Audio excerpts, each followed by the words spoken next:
ta ló lódodo ta lẹ́ni ìgbàgbọ́. Ó pẹ́ tí mo ti ń béèrè ọ̀rọ̀ yìí nínú àwọn orin ewì tí mo ti ké. Ojo Awogbemi Máyégún akéwì Oòduà ẹ wí kí n gbọ́. Ta lẹ́ni òótọ́ ọmọ aráyé ẹ wí fún mi. Mo délé awo mo délé àfáà ó rú mi lójú. Bákan lọ̀rọ̀ ń tún rí ní bí mo ṣe yálé olùṣọ́ àgùntàn. Ta ló lódodo ta lẹ́ni ìgbàgbọ́. Ẹ jẹ́ ká jọ fìṣẹ̀lẹ̀ yìí kọ́gbọ́n. Ikú tó pa Quadri Adédàmọ́lá tí wọ́n sin sí tòsí ìjọ SELÈ ìyẹn Celestial Church of God ìlérí olúwa parish ní Lásù. Báwo nìṣẹ̀lẹ̀ ọ̀hún ti jẹ́ gan-an? Ẹ gbọ́ làbárè ní fẹ́rẹ́ńdógí ìṣẹ̀lẹ̀ tó ṣe ni ní kàyéfì. Quadri Adédàmọ́lá tó jáde ní yunifásitì Lásù lẹ́kọ̀ọ́ lọ́dún tó kọjá lọ. Ọ̀dọ́mọdé ẹni ọdún méjìdínlọ́gbọ̀n tó nílé iṣẹ́ ara rẹ̀ ti ń darí gẹ́gẹ́ bí aláṣẹ apàṣẹ Ọlá Edu Consultancy tí ń bẹ lọ́gbà iléèwé fásitì tí ń jẹ́ Lásù níbi tó gbé ń ṣiṣẹ́ rẹ̀ kó tó di pé ọkà gbáko. Ṣàdédé lọ́dẹ ní àwátì tí wọ́n wá kiri. Níbo ló lọ? Ìyẹn ló ń táwọn ẹbí ará ọ̀rẹ́ ń wí. Ọ̀rẹ́bìnrin rẹ̀ tí ń fẹ́ ń lọ ṣẹ̀ṣẹ̀ wá ṣàlàyé ohun tó mọ̀ níwọ̀nba nípa ìrìn Adédàmọ́lá ohun tí wọ́n jọ sọ gbẹ̀yìn kó tó di pé ó dàwátì. Ọ̀rẹ́bìnrin rẹ̀ ọ̀hún ń lọ́jọ́ yé wa ó lóun gba ìpè Adédàmọ́lá lọ́jọ́ tó dàwátì yìí o. Bó sọ fóun bóun ń bẹ níwájú Celestial Church of God ìlérí olúwa parish ní Lásù pé bóun bá ṣe tán òun ó pè òun padà. Ìyẹn lohun tí wọ́n jọ sọ. Ìyàlẹ́nu ló wá jẹ́ fún mi pẹ́ni tá a jọ sọ̀rọ̀ ní kọ̀pẹ́kọ̀pẹ́ ó ti wá dẹni àwátì.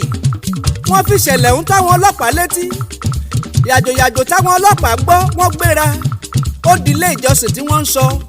Wọ́n béèrè lọ́wọ́ olùṣọ́ àgùntàn tó ní ilé ìjọsìn ọ̀hún pé ṣó rẹ́ni tí wọ́n ń pè l'Adédàmọ́lá níbí. Ó ní rárá o, òun ọ̀mọ̀yàn tí ń jẹ́ bẹ́ẹ̀. Àwọn ọlọ́pàá tẹ̀síwájú nínú ìwádìí wọn. Wọ́n tọ́ pinpin ìṣẹ̀lẹ̀ dénú kòtò ìfowópamọ́ Quadri Adédàmọ́lá. Wọ́n wá rí i pé 1.5 million naira wọ́n kúrò láti inú àkáǹtì Adédàmọ́lá lọ́jọ́ gan tí wọ́n kéde pé wọ́n ń wá. Ta ló fowó ọ̀hún ránṣẹ́ sí? Níbo lowó ọ̀hún wà? Àṣẹ̀yìnwá àṣẹ̀yìnbọ̀.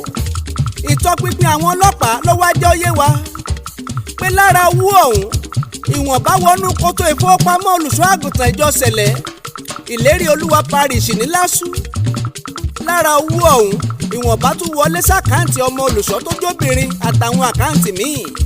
Superior Evangelist Wépétójì Babáníyè lórúkọ tólùṣọ́ náà ń jẹ́. Ẹni tó ti kọ́ sọ fáwọn ọlọ́pàá póun ò gbowó kankan sínú àkáǹtì òun láti inú àkáǹtì Adédàmọ́lá ń lọ padà wá jẹ́wọ́ fáwọn ọlọ́pàá. Nígbà tí wọ́n mẹ́rin jáde lẹ́nu olùṣọ́ bá wọ̀hò ló bá jẹ́wọ́ kówó wọlé sínú àkáǹtì. Ìyẹn ló mú káwọn ọlọ́pàá gbé bàbá wa nínú Olúwa lọ sátìmọ́lé kí wọ́n bá lè tún rídìí òkodoro síwájú sí i. Kò yà yín lẹ́nu pé nítòsí àyíká ìjọ SELÈ olùṣọ́ àgùntàn tí wọ́n ń wí ni wọ́n sìnkú Dàmọ́lá sí. Olùṣọ́ àgùntàn ló kọlẹ̀ bò mọ́lẹ̀. Àtìbọn àtàáké làwọn agbófinró ká mọ́ olùṣọ́ àgùntàn lọ́wọ́. Gbogbo etí tí ń gbọ́ mi ṣe é rójú ayé àbẹ́ orí.